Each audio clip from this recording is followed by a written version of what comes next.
이제 309쪽 갑니다. 근데 한 2주일 동안 수업을 못했더니요. 그 감이 없어졌어요. 감이. 그 계속 못하다가 이제 어제 그저께부터 수업을 하고 있는데 난생 처음 수업하면서 2주일 동안 땡땡 간 것도 처음이에요. 그동안 수업을 제가 91년도부터 해왔는데 2주일 동안 그것도 뭐 중병 뭐 수술을 했다든가 하면 몰라도 이게 세상에 감기 가지고 2주일 동안 쉬었다는 게 참. 근데 뭐 감기는 아니에요. 솔직히 뭐 정확한 병명은 폐렴인데 이것도 모르고 계속해서 그냥 수업한다고 그냥. 근데 저 재미난 건 이제 이래서 이제 끝내 병원에 입원했을 거 아니에요. 했는데 참 심심하다고만요. 병원에 있어 보니까 더 병 걸릴 것 같아요. 다 옆에 뭐 처음에 6인실로 갔는데 나중에 안 돼갖고 2인실로 옮겨갔는데 2인실 가지고 혼자밖에 없대요. 어쨌든 간에 가서 있어 보니까 너무 심심해요. 누워있어 할 일도 없고 그 핸드폰 갖고 그 게임하는 것도 뭐 어느 정도지 뭐 하루 종일 그거 할 수 없으니까. 그래서 첫날은 그렇게 이제 거의 지나가고 둘째 날 되니까 어떻게 알고서 이제 찾아와요. 손님들이 찾아오대요. 병문안 오던데 뭐 친구들도 오고 많이 왔는데 근데 이제 친구들은 그런 거죠. 아이고 너도 나이 먹었다 인마 뭐 이제 이런 얘기를 하고. 네, 학원 관계자들 걱정이 다 그거예요. 오셔갖고 제 죽을 병 걸리는 줄 알고 이 수업 하시겠어요? 다 걱정이. 그 걱정하는데 그래도 어쨌든 간에 뭐 수업은 다시 하게 됐는데 근데 참 신기한 일도 있었어요. 제가 이제 나가는 학원 물론 뭐 나가는 출강하는 학원에서도 이제 그 원장님들이 오셨었는데 진짜 황당한 거는 제가 출강을 하지 않는 학원 원장도 오셨다는 얘기. 원장이 아니고 그 회사의 뭐 대표는 아니고 중역급 되는 분이 출강을 제가 안 해요. 이제 안 나가는 학원인데 그 회사에서 이사님이 병문안 왔어요. 전 얼굴도 몰라요. 누군지. 그랬더니 누구세요 했더니 자기가 아무개 회사 누구라고 그래서 명함을 주길래 제 핸드폰에 명함 꽂혀 있어요 지금요. 그래서 어쩐 일이시냐고 안 나가는데 그랬더니 그래도 어차피 저희가 이제 뭐라고 뭐야 똑같은 동종업종인데 안 와볼 수 없다. 그 말도 이상하잖아요. 전혀 알지도 못하는데 동종업종이라고 온다. 그래서 왜 그럴까? 그렇게 해서 너무 고맙다고 음료수 주고 나서 이제 금방 갔어요. 가면서 이제 그분이 의미심장한 얘기를 하대요. 태어나고 한번 뵙죠. 태어나고 뵙죠. 그래서 그래 알겠습니다라고 대답했는데 뭣도 모르고 대답했는데 대답해놓고 나 보니까 상당히 뉘앙스가 이상하더라고요. 예? 예? 그러니까 이제 저희 이제 중개사 강사들이 지금이 4월 말 아니에요, 그죠? 그래서 지금부터 5월 달까지가 저희는 이제 살생부를 만드는 때예요, 학원마다. 이제 내년도에 갈 건지 잘릴 건지. 저도 참 저희 학원도 위험해요 지금 2주일 땡땡이 쳐갖고. 자 갑시다. 300호 갑니다. 제목이 소득세인데 이 소득세는 솔직히 얘는 별로 시험에 안 나요. 얘는 안 나고 얘를 왜 하냐면 뒤에 넘겨볼게요. 넘겨보시면은 이제 그 쭉 넘어가세요. 쭉 넘어가시면 교재가 320 어디 갔어? 329쪽. 예. 그 329쪽에 양도소득세를 하기 위해서 소득세가 대체 뭔지 소득세에 관한 특징적인 내용을 배우는 겁니다. 그래서 일단 그 소득세에 대한 특징을 좀 먼저 이야기를 하고 그 다음에 그 폴장 넘어가서 양도소득세에 대한 얘기를 한번 해볼게요. 일단 보죠. 이제 소득세입니다. 자, 소득세인데 그냥 쭉 내용만 볼게요. 이 소득세는 어쨌든 이 개인의 소득에 대해서 과세하는 겁니다. 자, 누구의 소득이요? 개인의 소득. 참고로 저희가 안 배우지만 이게 법인의 소득이었다면 이때는 법인세를 내요. 법인세. 그래서 개인의 소득은 소득세요. 법인 거는 법인세요. 그럼 개인의 소득이 있는데 그럼 개인의 소득이 대체 뭐가 있냐? 소득은 종류가 크게 세 가지예요. 첫째는 종합소득. 둘째는 퇴직소득. 셋째는 양도소득이에요. 이렇게 소득은 종류가 크게 세 가지입니다. 그 중에서 저는 요 양도소득만 저희는 공부해요. 양도소득만 공부하게 돼요. 다시 이 종합소득에는 이런 게 있어요. 종합소득에는 이자 소득, 그다음 배당 소득, 그다음에 사업 소득, 그다음 근로 소득, 연금 소득, 기타 소득 등이 있어요.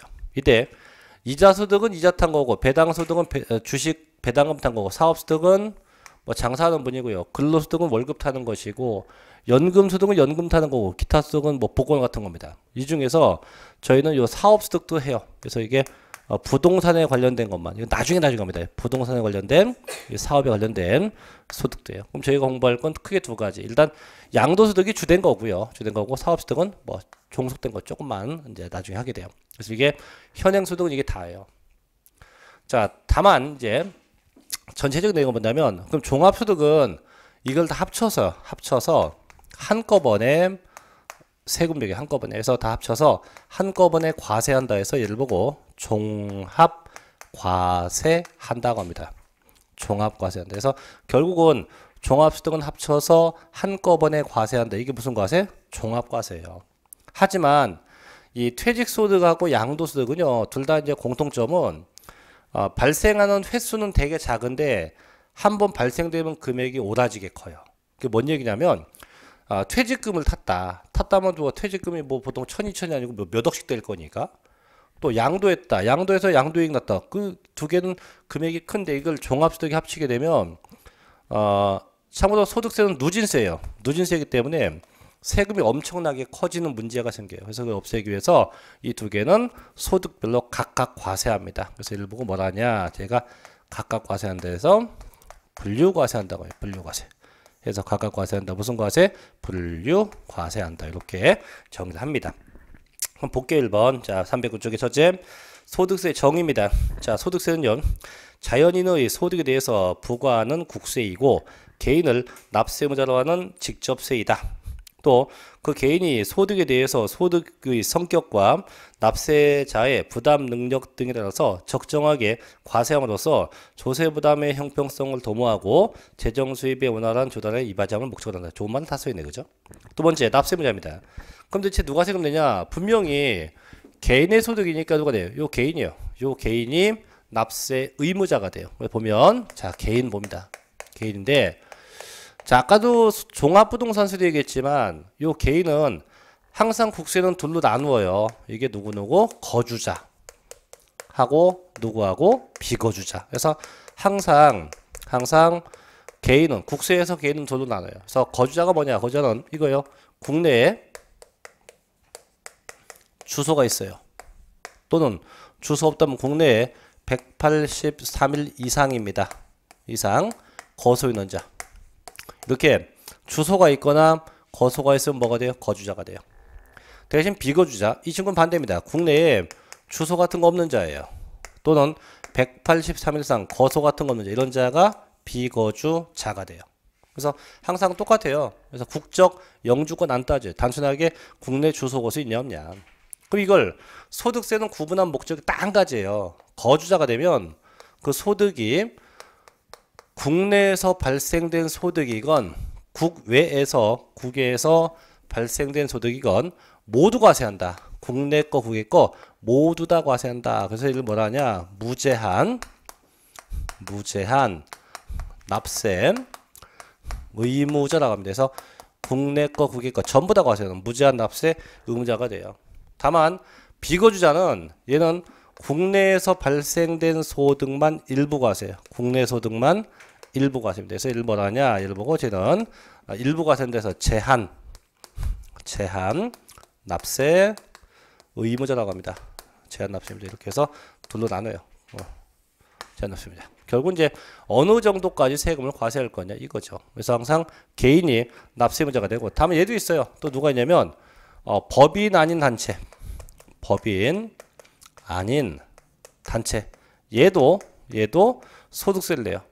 원래 법인은 법인세를 내는데 법인이 아니에요. 그래서 대표적인 게 뭐냐면 학교 동창회, 그다음 뭐 직장 공제조합 같은 거. 그래서 이런 애들은요, 하나의 개인으로 봐서 소득세를 부과하게 됩니다. 자, 볼게요. 밑에 1번 거주자와 비거주자입니다. 1번 거주자. 자, 무제한 납세 의무자입니다. 땡땡. 국내에 주소 혹은 183일 이상 거소를 둔 개인을 말합니다. 이때 거주한 경우는 국내 소득과 국외 소득 모두에 대해서 납세 의무가 있다.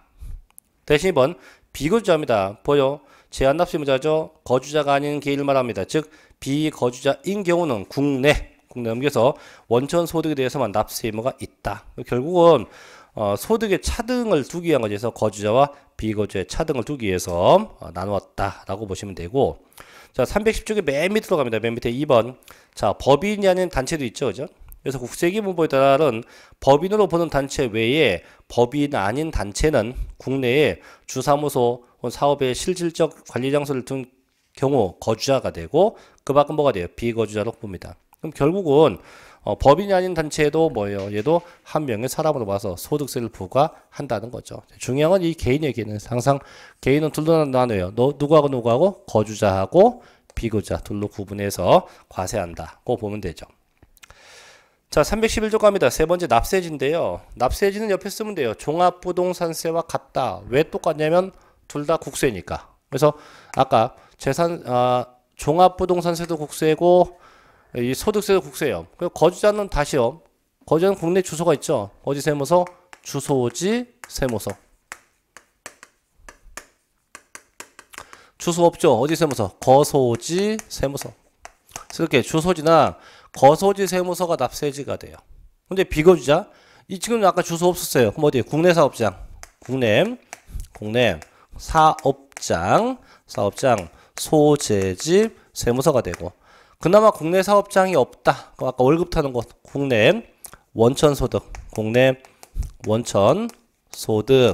발생 장소 세무서가 돼요. 그래서 항상 얘만 생각하면 돼요. 국내 주소 있는 거주자 주소지 거소지 세무서가 된다. 그래서 우측에 있죠. 자, 네 번째 갑니다. 소득의 구분. 방금 얘기했죠. 소득은 크게 세 가지. 종합소득, 퇴직, 양도가 있고, 다시 종합은 이자, 배당, 사업, 근로, 연금, 기타가 있다. 중요한 건 종합소득은 합쳐서 한꺼번에 과세한다. 무슨 과세? 종합과세. 다만 퇴직소득과 양도소득은 소득마다 각각 과세한다. 무슨 과세? 분류과세입니다. 분류과세. 자, 보시게요. 자, 311쪽에 가면 자 2번 종합과세. 뭐 읽어볼 거 없어요. 그죠? 근데 3번에 보니까 생소한 용어가 있어요. 맨 밑에. 자, 무슨 과세입니까? 분리과세죠. 분리과세. 그럼 얘는 또 뭐냐? 이 분리과세는요. 얘는 재산세에서 토지 중에 뭐 농지 같은 거 분리과세, 얘는 그 뜻이 아니고 얘는 원천징수의 뜻이에요. 원천징수. 원천징수의 뜻을 담고 있어요. 원천징수입니다. 그래서 맨 밑에 보면 자 종합과세는 일정 금액 이하의 이자소득이나 배당소득이나 연금소득, 기타소득은요 과세기간별로 합산하지 않고 소득을 지급받을 때 원천징수함으로써 과세를 종결짓는데 있다. 그래서 이걸 뭐라 합니까? 분리과세라 합니다. 그래서 쉽게 원천징수하는 거라고 보시면 되고, 자 그다음 넘겨볼게요. 자 네 번째, 자 무슨 과세입니까? 분류과세. 아까 있죠. 그래서 퇴직소득과 양도소득은 뚝 떼서 각각의 소득마다 각각의 소득별로 납부합니다. 이게 무슨 과세? 분류과세입니다. 그래서 퇴직소득은 및 양도소득은 종합소득이 합치지 않고 어떻게 소득의 종류별로 각각 구분해서 과세해요. 이거 무슨 과세? 분류과세 한다고 합니다. 자, 5번 과제가 이제 과세기간인데, 이 과세기간은 뭐냐? 소득이 발생하는 기간이에요. 그래서 원칙은 매년 1월 1일부터 12월 31일까지 발생된 소득에 대해서 과세가 돼요. 다만 예외는, 자, 사망했거나 출국했다. 그럼 언제부터? 1월 1일부터 사망한 날까지가 되고, 출국하면 언제부터? 1월 1일부터 출국한 날까지의 소득에 대해서 과세하게 됩니다. 이런 거 나오면 참 좋을 텐데, 시험에. 그죠? 6번. 자, 철저하게 개인주의 과세에 대해서 소득자 개인별로 과세지 절대 부부합산 과세 안 합니다. 참고로 세금은요 전부 다 소득자 개인별 과세, 소득자 개인마다 각각에 대해서 각자에 대해서 과세를 하게 돼요. 자, 7번째가죠. 이제 과세소득의 대상인데, 자, 소득 원천설이 있고, 두 번째 순자산 증가설이라 있는데, 이건 또 뭐냐면 자, 제가 이제 월급을 타요. 물론 저도 월급을 타지만 나는 소득이 월급밖에 없다. 월급밖에. 그럼 월급 탄다는 거는 이 소득이 계속적이고 반복적인 소득이에요. 이렇게 계속적이고 반복적인 소득만 과세한다 해서 얘를 뭐라 하냐? 소득 원천설이라 합니다. 소득 원천설이라고 해요. 근데 나는 월급도 타요. 근데 저 어저께 어떤 학원 갔더니 어떤 분이 우스갯말을 그러대요. 선생님 복권 낸 줄 알았대요. 2주 동안 계속 안 나가고 복권 내갖고 도망간 줄 알았대요. 자, 그러면 월급은 계속적인 거지만 복권은 어쩌다 한 번이죠. 그죠? 이렇게 어쩌다가 한 번 대박 나는 건데 이 어쩌다 한 번 대박 나는 것까지 다 과세한다. 이걸 뭐라 하냐? 순자산 증가설이라 해요. 그래서 매년 계속적인 소득만 과세한다. 뭐라 하고? 소득 원천설. 이렇게 일시적인 것까지 몽땅 다 과세한다. 이게 순자산 증가설이라고 합니다. 그래서 현행법상은 둘 다 써요. 둘 다 소득 원천설도 쓰고 순자산 증가설도 사용하고 있습니다. 둘 다 혼용하고 있다. 자, 결론 8번입니다. 징수 방법인데, 자, 어떻게 신고 납부합니다. 철저하게 신고 납부. 언제? 소득이 발생한 연도, 다음 연도, 즉 올해 소득이 있으면 내년도예요. 5월 1일부터 31일까지 직접 신고하고 직접 납부합니다. 그래서 소득이 발생한 연도에 다음 연도 5월 1일부터 30일까지. 그래서 다음 주, 아니 다다음 주, 다음 주가요? 예. 다음 주부터 소득세 신고 납부 기간이죠. 그래서 혹시 종합소득 있는 분들은 다 신고하셔야 되고, 끝에 자, 신고가 없거나 부당하다. 그럼 과세권자가 결정한다. 그 얘기는 뭐냐면 신고 납부 안 되면 정부가 자, 세액을 산정해서 뭐 하겠다. 고지서를 통해서 세금을 추징한다. 이게 세금을 추징해서 부과하겠다라고 하는 겁니다. 자, 그래서 여기까지 해서 소득세 기본 정의고요. 자, 넘어가면 2절 그 사업소득이 나오는데 요건 나중에 할 겁니다. 요건 나중에 하고 쭉 넘어가세요. 넘어가서 양도소득세부터 할게요. 양도소득세부터 갑니다. 교재는 329쪽으로 갑니다.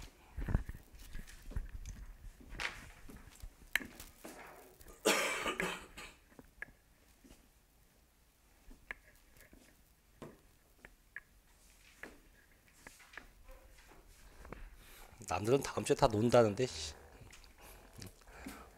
땡땡이 경과 다음 주에 다 보강을 해야 되니 아이고. 다음 주에 학원 쉬죠? 그럼 쉬겠죠. 좋으시겠어요? 쉬어서. 갑자기 부럽네.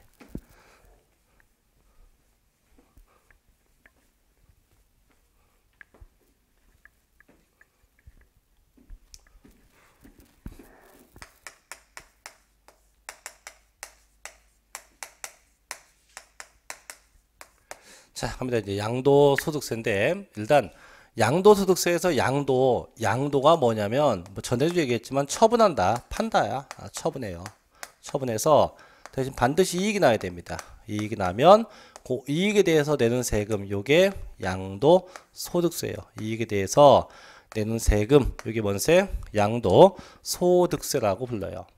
근데, 이렇게 적어놨더니, 지난번에 어떤 학원에서 그랬대요. 그럼 쌤, 이익 나야 신고하는 겁니까? 그건 아니에요. 이게 조심할 게 이익이 나야 세금을 낸다는 거지. 자, 이건 있어요. 이익이 있건 없건, 이익이 없건 대신 신고는 해야 돼요. 얘는 세금을 낸다는 얘기예요. 이익이 나야만 세금을 낸다는 얘기지. 이익이 없어도 자, 반드시 신고는 해야 돼요. 신고는 해줘야 한다 이거죠. 신고해야 한다 이거죠. 자, 또 하나. 그럼 처분인데, 자, 처분이 이 패턴이 두 가지가 있어요. 이게 일시적인 처분인지 이게 계속적 처분인지. 그래서 일시적이라면 지금 하고자 하는 양도 소득세를 내면 되고요. 그 처분이 계속적이라면 지금 건너뛴 사업소득세를 내야 돼요. 그럼 저희가 지금 배울 건 뭡니까? 일시적인 처분에 대해서 내는 양도 소득세를 배울 거예요. 근데 그럼 대체 어떻게 파는 게 일시적인 거고 어떻게 파는 게 계속적인 건데 얘만 보면 돼요. 이 계속적인 요건이 아니면 전부 다 일시적인 건데 자 얘는 적어도 1과세 기간이에요.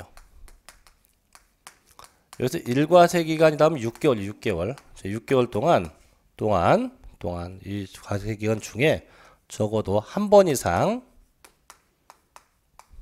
취득을 하고 2번 이상 처분하는 거예요.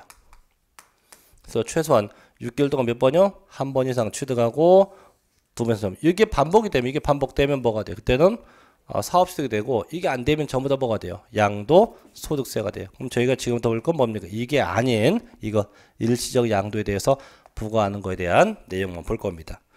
자, 교재 볼게요. 자, 329쪽에 1번 양도소득세 정의 보셔요. 자, 양도소득세는 분류과세 방법에 의한 사회정책적 조세입니다. 그래서 국내외에 부동산 등의 자산을 처분해서 발생한 불로소득적 자본이득 형성분을 언제? 양도 시점에서 조세로 환수하는 제도이다. 해서 결국은 처분해서 발생된 그 이익에 대해서 정부가 걷는 세금이다. 이런 얘기죠. 자, 2번 보죠. 양도세 특징가입니다. 첫째, 국세의 과세권이 있는 국세입니다. 얘도 국세네요. 그죠? 두 번째, 양도에 의해서 발생한 소득에 대해선 과세하므로 응익세 성격의 조세이면 종합소득에 합치지 않는, 자, 나와있죠. 무슨 과세입니까? 분류과세입니다. 세 번째, 과세기간이 끝날 때 납세 의무가 성립이 되며 토지와 건물 등 소득세법에서 열거된 자산에 대해서만 과세해요.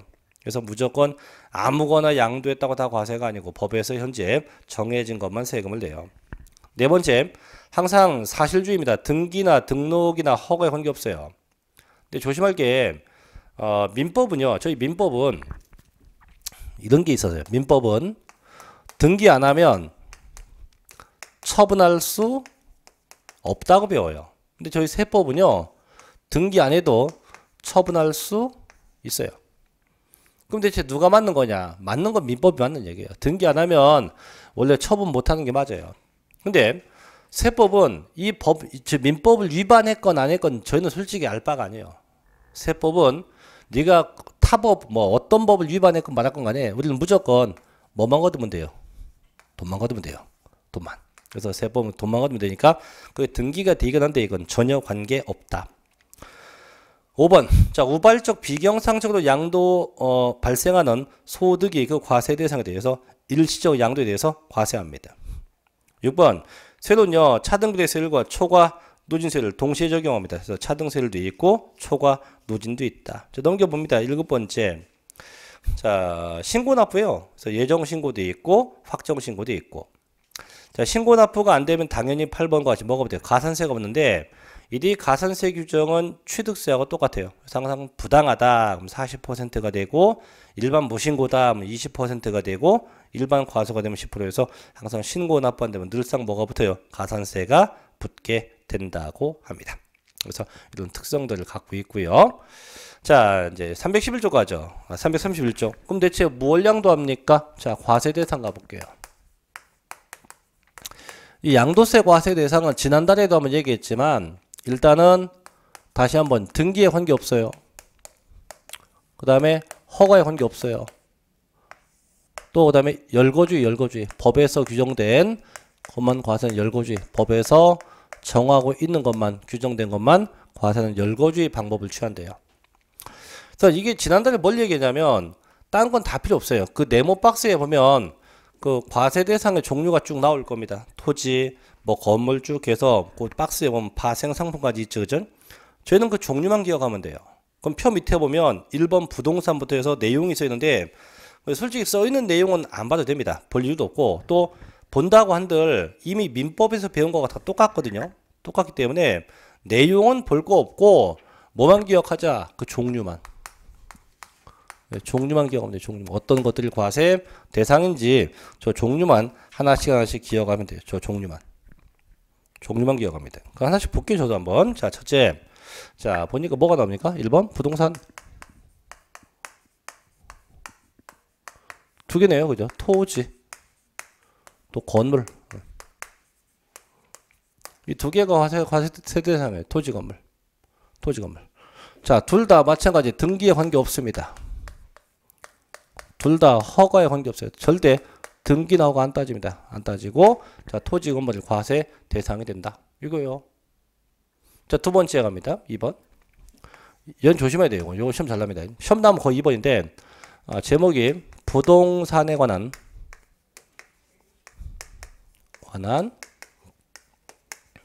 권리입니다.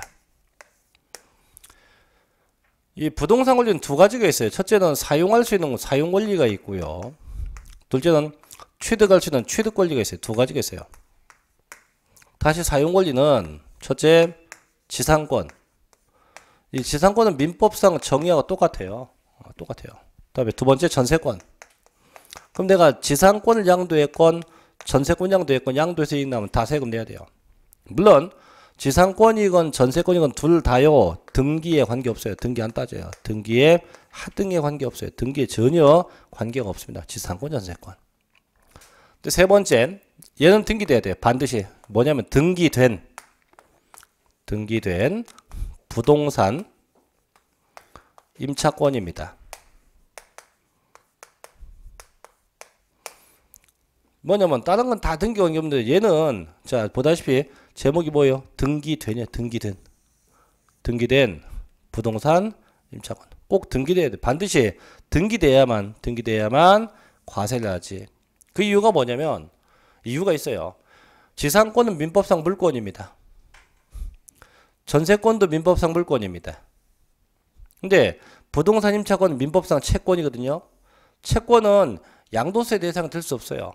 그래서 반드시 그래서 얘는 물권화 시키기 위해서 꼭 등기라는 제도를 끌고 가죠. 그래서 물권화 시키기 위해서 반드시 등기해야 한다. 이런 규정에서 등기된 그래서 임차권만 해당이 되고.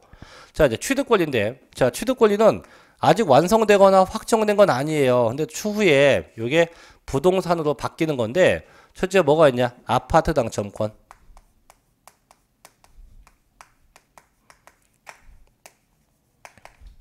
그 다음에 조합원 입주권.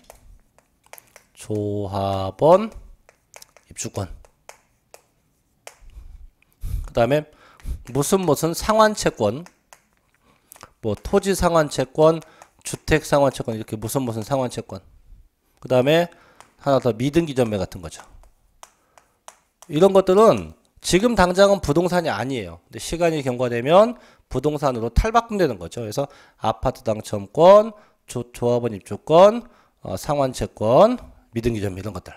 얘는 좀 볼게요. 교재를 한번. 자, 교재 넘겨서 332쪽 가봅니다. 자, 부동산에 관한 권리 1번. 자, 부동산을 뭐 할 수 있는 권리? 사용할 수 있는 권리입니다. 그래서 첫째 뭐가 나와요? 지상권. 자, 내용은 뭐예요? 지상권이라면 타인의 토지의 건물, 기타 공작물을 축조하거나 뭐 수목을 소유하기 위해서 돼 있는데 이 민법상 얘기는 필요 없다니까. 저희 니은번 봐요. 법에서는 실질과세 원칙에 의해서 등록에 관계없이 사실상 현황에 의해서 과세한다. 이거예요. 2번. 자, 전세권도 마찬가지입니다. 니은번 보세요. 법에서는 실질과세 원칙에 의해서 등록에 관계없이 사실상 현황에 의해서 과세한다. 그럼 둘 다 똑같은 거죠. 둘 다 등기에 관계 있다 없다? 없다는 거죠. 관계없이 항상 사실상의 현황에 의해서 세금을 부과한다는 겁니다. 3번 등기된 임차권 봅니다. 자, 기억본 내용 됐고 니은번 등기된 임차권에 한해서만 과세입니다. 그래서 결국은 지상권, 전세권, 그럼 민법은요 지상권이 됐건 전세권이 됐건 둘 다 등기 안 하면 삼자에게 대항할 수 없다 이렇게 배워요. 근데 대항력 이익권은 근데 그쪽 얘기고 세법은 등기에 관계없이 양도했다 무조건 세금 매긴다 이거예요. 대신 임차권은 반드시 꼭 등기돼야 돼요. 등기된 임차권만 과세가 됩니다. 자, 또 우측 페이지 두 번째 갑니다. 맨 위 2번. 자, 부동산 이제 취득할 수 있는 권리가 나오죠. 보존. 자, 부동산을 취득할 수 있는 권리는요. 소득세법상 부동산의 취득 시기가 도래하기 전에 해당 부동산 취득을 할 수 있는 권리 상태예요. 그래서 아직 완성되거나 확정된 건 아니지만 추후에 부동산으로 갈 수 있는 거죠. 그래서 1번. 건물이 완성되는 때 그 건물과 이에 딸린 토지를 취득할 수 있는 권리입니다. 나오죠. 아파트 당첨권, 분양권, 재개발, 입주권 같은 거예요. 둘째, 자, 한국토지주택공사 등이 받아간 뭐 토지 상환 채권입니다. 또 3번에 주택 상환 채권이에요. 조심할 게 둘 다 무슨 상환 채권입니다. 절대 개발 채권 아니에요. 무슨 상환 채권이에요. 절대로 그게 개발 채권이면 안 됩니다. 네 번째, 자, 부동산 매매 계약을 치른 자가 계약금만 준 상태에서 양도한 권리. 요게 미등기전매예요. 그래서 계약금만 준 상태에서 양도했다. 바로 뭡니까? 그게 미등기전매예요. 등기하지 않고 휙 처분한 거죠. 등기하지 않고 처분한 게 미등기전매. 그런 것도 있고. 또 5번 주택 청약 예금 증서입니다. 또 공유수면 매립 허가권 같은 것도 있네요. 그런 것들 전부 다 취득 권리에서 얘는 시험에 자주 납니다. 좀 기억을 해 주셔야 되고요. 자, 세 번째 주식가입니다. 주식인데 주식은 솔직히 시험에 날 일이 없어요. 이게 주식은 왜냐면 이제 중개 대상분이 아니기 때문에 안 되는데 뭐 주식을 해본 분도 계시겠지만 근데 제 친구는 이제 주식 사고 망하고 있어요. 망하고 폭망하고 팔지도 않고 있어요 지금. 에휴, 그 산 주식이 뭐냐면요. 이게 한참 전에 샀는데 한참 전 한 달 전인가 샀는 것 같은데 이게 뭔지 아세요? 모르지. 네, 안내비라는 주식을 샀어요. 이게 안철수 씨 회사 주식인데 그 물었어요. 너 그거 왜 샀냐 했더니 야 대통령 되면 오를 거 아니야. 물론 그렇지. 되면 오르지. 근데 이게 더 이상 얘기하면 선거법에 걸리니까 어쨌든 간에 참 이 양반이 이거 올라야 할 텐데 참 문제예요. 근데 문제인데 참 문제입니다. 약간. 자 주식갑니다.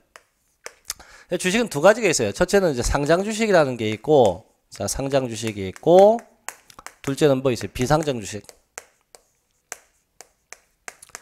자 상장 주식은 일반인에게 공개가 되어 있는 게 상장 주식, 뭐 삼성전자 같은 거고, 비상장 주식은 공개 안 된 주식이죠. 그럼 상장 주식은 뭐 솔직히 뭐 저희 윌비스도 이제 상장 회사인데 이런 주식이에요. 이런 주식을 팔면 양도세 안 내요. 근데도 불구하고 내는 때가 있대요. 언제냐? 첫째는 자, 이 주식을요 증권시장 내에서 이걸 장내라고 해요. 장내에서 양도했느냐 또는 증권시장 밖에서 장외에서 양도했느냐 이 둘로 나눠요.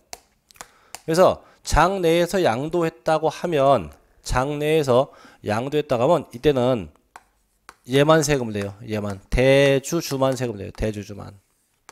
하지만 장외에서 양도했다. 장외 양도는 상장 주식의 불법 양도예요. 이 상장 주식은 무조건 증권회사를 통해서 매매가 돼야지 이렇게 통하지 않고 개인 대 개인이 만나서 장외 양도했다. 그럼 법률 위반이에요. 위반이기 때문에 이때는 대주주가 됐건 일반 주주가 됐건 몽땅 다 세금 내요. 대주주, 일반 주주 다 냅니다. 다 내요. 그럼 비상장 주식 얘도 마찬가지예요. 얘도 대주주가 됐건 일반 주주가 됐건 다 내요. 그래서 대주주, 일반 주주 다 내게 돼요. 그래서 주식은 이렇게만 보셔요. 그래서 책에 보면 대주주 요건이 나와요. 뭐 주식이 1% 이상 시가총액 20억 되는데 이거 별거 없고요. 그냥 대주주만 생각합니다. 대주주만. 기억 안 하면 누가 낸다. 대주주만 낸다. 그 정도만 정리하시고요. 자, 넘겨볼게요. 네 번째 겁니다. 4번. 자, 이제 기타 자산 가죠. 4번.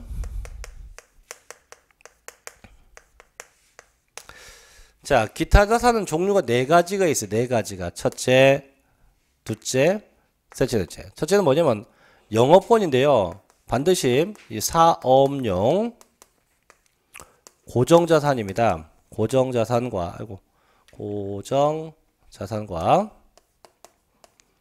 함께 양도한 영업권. 자, 영업권이 과세 대상이 된대. 영업권이 뭐냐면 쉽게 얘기하면 권리금인데 이 권리금도 양도세를 낸다는 얘기예요. 대신에 반드시 뭐와 함께 양도한다? 사업용 고정자산과 함께 양도돼야 돼요. 그럼 이제 사업용 자산이 뭐 있냐? 이런 것들 토지, 건물, 부동산에 관한 권리 이런 것들. 그래서 항상 영업권은 뭐와 함께? 토지와 함께, 건물과 함께, 부동산 권리 등과 함께 양도한 영업권에 대해서 과세해서 토지, 건물, 부동산 권리와 함께 양도에 대해서 절대 영업권만 양도하면 안 돼요. 반드시 영업권은 뭐와 함께? 이렇게 사업용 자산과 함께 처분돼야 한다 이거죠. 두 번째, 자 회원권도 과세돼요. 회원권도 세금 내요. 회원권. 이때 회원권은요 모든 회원권이에요. 모든 회원권. 명칭하기는 모든 회원권. 심지어는 주식형도 포함해요. 주식형. 이 주식형이 뭐냐면 갖고 있는 건 주식인데 자기가 마치 회원이 되는 거예요. 이게 원래 주식 갖고 있으면 뭐예요? 주주예요. 주주인데도 불구하고 그 주식은 회원의 자격까지 플러스 옵션을 준 겁니다. 그럼 나중에 그걸 팔게 되면 주식을 판 게 아니고 뭘 판 거로 본다? 세법상 회원권을 판 거로 본다 이겁니다. 그래서 이 두 개도 좀 조심.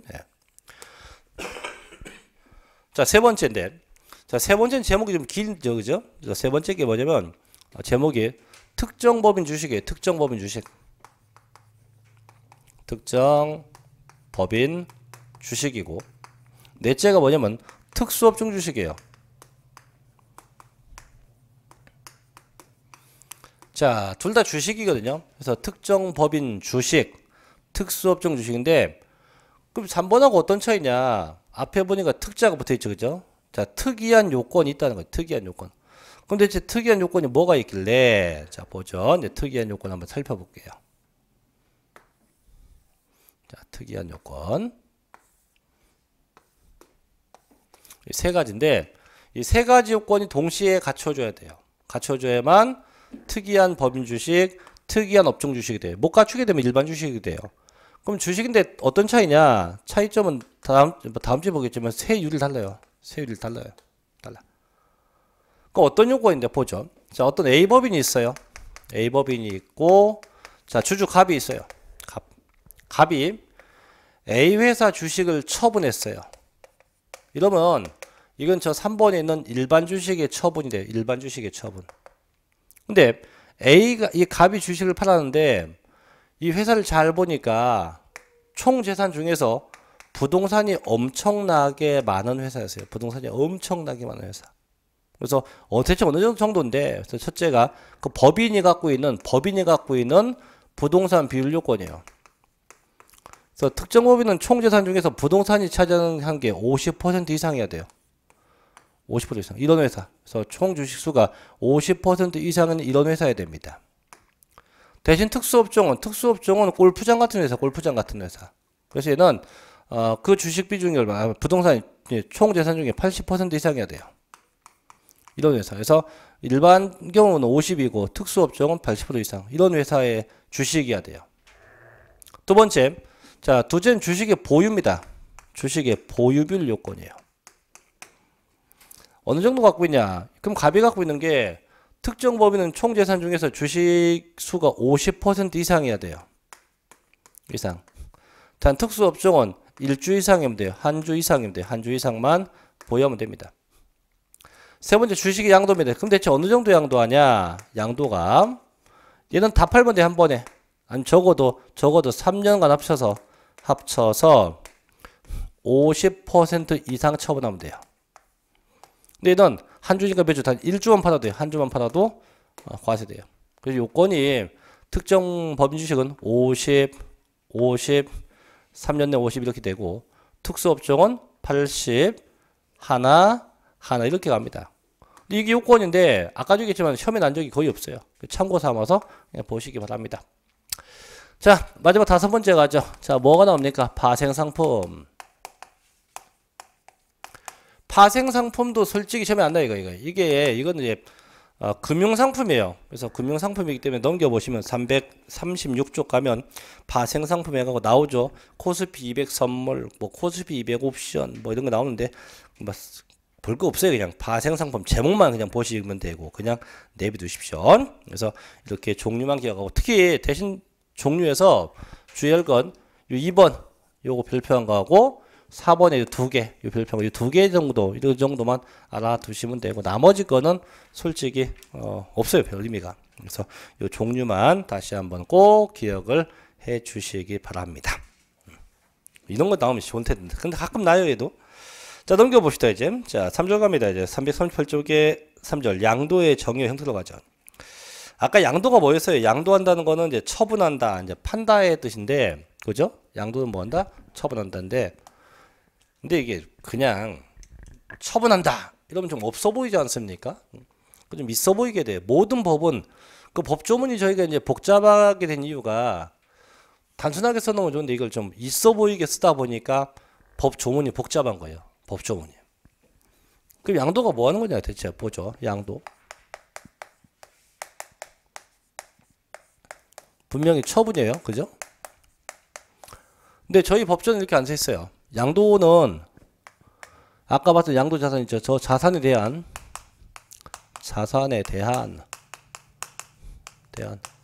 등기에 관계 없고요. 허가에 관계 없어요. 등기허가 안 따집니다. 등기허가 안 따지고 결론 요거예요. 사실상 유상이전. 이게 양도의 정의예요. 사실상 유상이전. 그럼 여기서 사실상이라는 거는 실제 소유권의 변동이 발생이 돼야 되고요. 유상이전은 반드시 꼭이에요. 일정한 대가가 성립해야 돼요. 이때 대가는 꼭 경제적 가치가 있으면 돼요. 경제적 가치가 있는 대상은 다 돼요. 그래서 대가가 있고 반드시 경제적 가치가 소반돼야 돼요. 그럼 이렇게 이제 실제 일정한 대가를 받고 부동산 소유권을 넘겨주는 게 뭡니까? 이게 양도예요. 양도입니다. 그래서 양도가 되죠. 하지만 어떻게 보면 양도 같지만 양도 아닌 것도 있어요. 첫째는 사실상이 아니고 그 재산이 형식상 이전되었다. 이러면 양도 아니에요. 또 유상이 아니고 무상 이전되었다. 이것도 양도 아니에요. 그럼 형식상은 뭐가 있냐? 대표적인 게 신탁이에요. 신탁. 맡기는 거죠. 또 담보. 이런 건 양도가 안 돼요.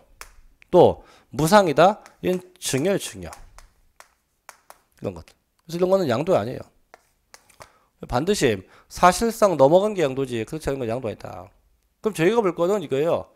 어떤 경우들이 그럼 양도에 해당하는 경우고 어떤 경우가 양도에 해당하지 않는 경우, 이 경우의 수를 구분하는 게 저희가 주로 볼 내용이에요. 이게. 자, 이제 뭐가 있나 볼게요. 한번. 자, 338쪽 1번입니다. 양도의 정의 보세요. 양도란 자산에 대한 등기 혹은 등록에 관계없이 매도, 교환, 현물 출자 등으로 인해서 그 자산이 유상으로 사실상 이전되는 걸 의미합니다. 이때 사실상 이전이란 양도 자산에 대해서 등기 혹은 등록을 이행하지 않더라도 사실상 소유권 이전된 걸 말한다. 또 이때 유상이전은 반드시 경제적 대가를 수반해야 함을 의미한다. 따라서 아무런 반대급부가 없는 무상이전은 양도가 아니며 형식적으로만 권리가 이전되는 명의신탁이나 담보 등도 양도에 해당하지 않습니다. 그래서 반드시 사실상 유상 이전이 여기 양도의 정의가 되는 거죠. 자, 그래서 밑에 이제 큰 번 봐요. 양도의 형태. 즉 양도로 본다는 얘기인데 그게 사실상 유상 이전된 겁니다. 이거 양도로 보는 거. 사실상 유상 이전이 된 경우들이고. 자, 넘겨볼게요. 두 장만. 자, 한 장만 넘기면 돼요. 자, 341쪽 맨 밑에 가면 3번. 양도로 보지 않는 게 있어요. 이거죠. 사실상 유상 이전이 아닌 경우들. 그래서 어떤 게 양도가 되고 어떤 게 양도가 아닌지 이것도 좀 쉬었다가 그 양도에 속하는 것. 그래서 338쪽에 양도로 보는 것부터 이어서 진행할게요. 좀 쉬었다가 하겠습니다.